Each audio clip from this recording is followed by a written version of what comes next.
I'd like to thank our two speakers for the day, Deputy President Kgalema Motlanthe and Ilse Fischer. Today we are having this session to speak about our most revered leader, Nelson Mandela.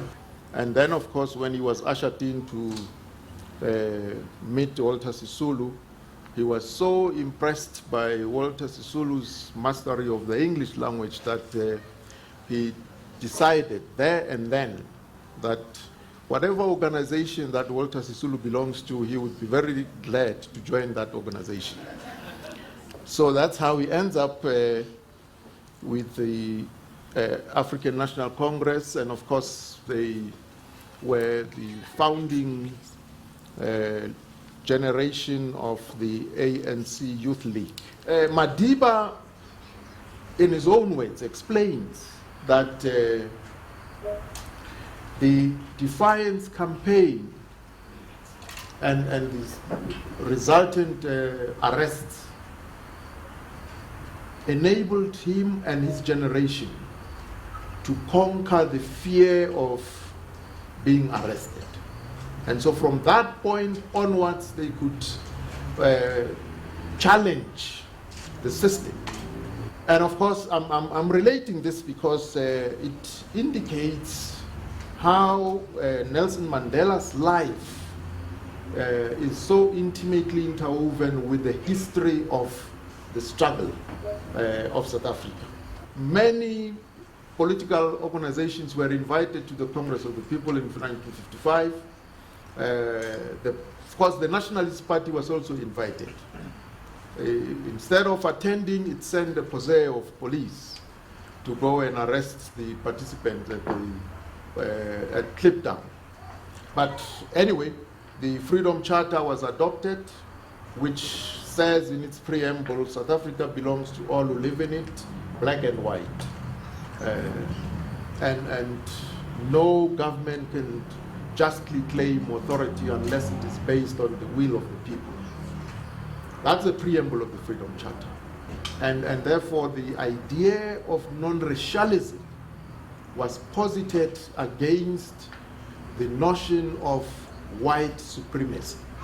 Leadership of the African National Congress, Nelson Mandela included, Walter Sisulu, Chief Albert Luthuli, decided that it's time for them to ban their passes. And so they banned their passes in public, literally made bonfire out of them. And a state of emergency was declared.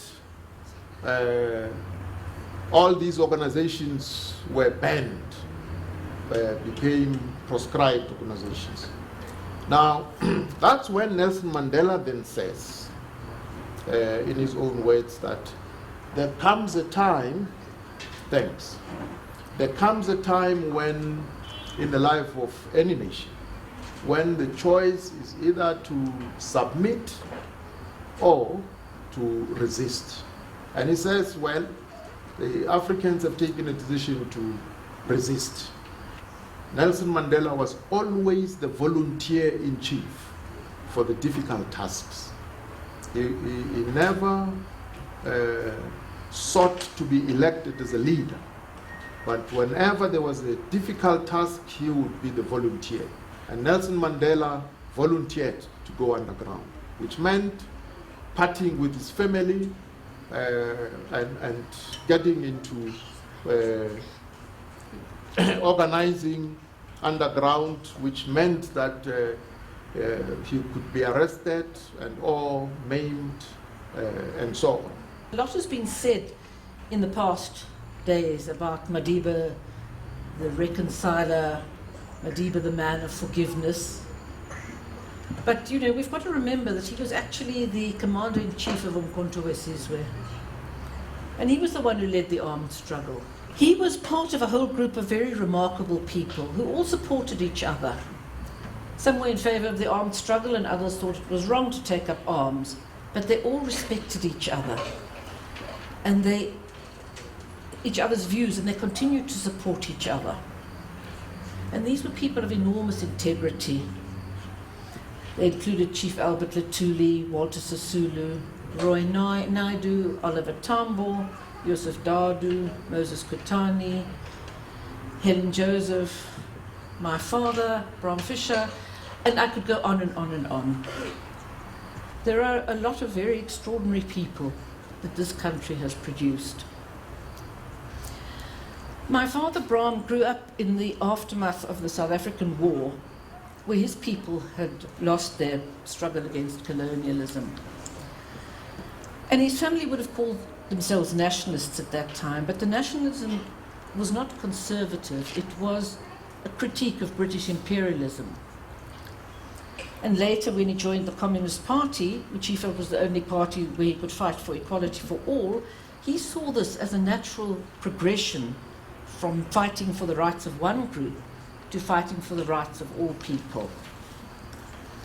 And it saddened him to see how his people, who had fought for their own liberation, became the oppressors. And we see the same thing happening in Palestine with the Zionists and their oppression of people. We see it in a way happening in the xenophobic attacks in this country. And I think what we now need to do is guard our revolution against this. Thank you.